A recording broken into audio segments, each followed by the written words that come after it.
प्रिय भक्तगण, आज हम आपको एक कथा का श्रवण करा रहे हैं जो सुनने मात्र से आपके जीवन में सुख, समृद्धि और धन की वर्षा होगी। तो चलिए कथा को प्रारंभ करते हैं। मथुरा की एक कैद में माता देवकी के गर्भ से जन्मे कृष्ण ने अपने आचरण से मानव जाति के सामने कई ऐसे उदाहरण रखे जो जीने की राह दिखाते हैं। ऐसा ही एक उदाहरण है उनके रणछोड़ बनने का। जी हाँ, एक बार कृष्ण भी युद्ध को बीच में ही छोड़कर मैदान से भाग गए थे। फिर भी शत्रु का वध हुआ और हजारों निर्दोष नागरिकों की सुरक्षा हुई। अगर आप यह कथा सुन रहे हैं तो पूरा सुनिए। इस कथा को आधा अधूरा छोड़कर जाने की गलती मत करिएगा, क्योंकि इस पवित्र कथा को पूरा सुनने से मनचाहा फल की प्राप्ति होगी। इसलिए इस कथा को पूरा सुने। आप कृष्ण भक्त हैं तो केशव का अनादर न करें। भगवान श्री कृष्ण का जन्म कंस का वध कर समस्त पृथ्वी लोक को उसके अत्याचारों से मुक्त कराने हेतु हुआ था। किशोरावस्था में ही वह गोकुल से मथुरा आ गए तथा दुष्ट कंस का वध किया। कंस की मृत्यु से दुखी उसके श्वशुर जरासंध ने एक विशाल सेना लेकर मथुरा पर आक्रमण कर दिया। इस आक्रमण में उसके साथ शिशुपाल और कालेवन जैसे शक्तिशाली राजा भी शामिल थे। जल्दी ही सेना मथुरा जा पहुंची और मथुरा की राजसभा में कृष्ण तथा बलराम को सेना के पहुंचने का संदेश भेजा गया। इस युद्ध को टालने तथा मथुरा के निर्दोष नागरिकों को बचाने के लिए कृष्ण ने रातों रात वहां से सैकड़ों किलोमीटर दूर समुद्र में एक नई नगरी द्वारिका का निर्माण करवाया। अपनी माया से उन्होंने समस्त नागरिकों, उनके पशुओं तथा संपत्ति को नींद में ही नई नगरी में पहुंचा दिया। अगले दिन सूर्योदय के समय कृष्ण तथा बलराम जरासंध की सेना के सामने जा पहुंचे और उसे लड़ने के लिए चुनौती दी।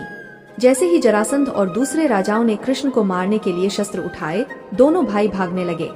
उन भाइयों के पीछे जरासंध तथा कालेवन जैसे राजा भी भागने लगे। कुछ ही देर में दोनों भाई बहुत आगे निकल गए और उनके पीछे केवल मात्र कालेवन रह गया। उसे देवताओं ने वरदान दिया था कि उसकी हत्या किसी अस्त्र या शस्त्र से नहीं होगी। ऐसे में वह निर्भीक था और लगातार कृष्ण का पीछा करते करते एक गुफा में जा पहुंचा। गुफा में राजा मुचुकुंद सो रहे थे, जिन्हें इंद्रदेव ने वरदान दिया था कि जो भी उन्हें उठाएगा वह उनके देखते ही जलकर भस्म हो जाएगा। वहां पहुंचकर कृष्ण ने सोए हुए मुचुकुंद पर अपना पीतांबर डाल दिया और स्वयं छिप गए। कालेवन भी वहां जा पहुंचा और सोए हुए राजा मुचुकुंद पर पीतांबर देख उन्हें ही कृष्ण समझ बैठा। उसने मुचुकुंद को उठाने के लिए लात मारी, जिसके कारण उनकी निद्रा खुल गई और उनके देखते ही कालेवन वहीं पर जलकर भस्म हो गया। तत्पश्चात कृष्ण ने राजा मुचुकुंद को अपने चतुर्भुज स्वरूप में दर्शन दिए और उन्हें मोक्ष पाने का वरदान दिया। वहीं दूसरी ओर जरासंध और बाकी राजा पूरी तरह से खाली मथुरा देखकर वापस लौट गए। कृष्ण चाहते तो स्वयं भी कालेवन और अन्य अधर्मी राजाओं का वध कर सकते थे, परंतु देवताओं के दिए वरदान का मान रखने के लिए ही उन्होंने कालेवन को राजा मुचुकुंद के हाथों मरवाया। इसी तरह बाद में जरासंध का वध पांडु पुत्र भीम के हाथों करवाकर भूधरा का भार कम किया।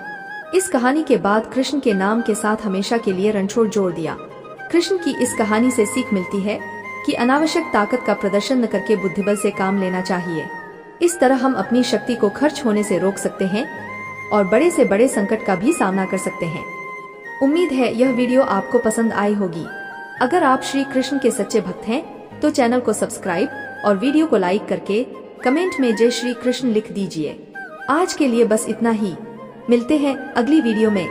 तब तक के लिए जय श्री कृष्णा दोस्तों। अपना ख्याल रखिएगा।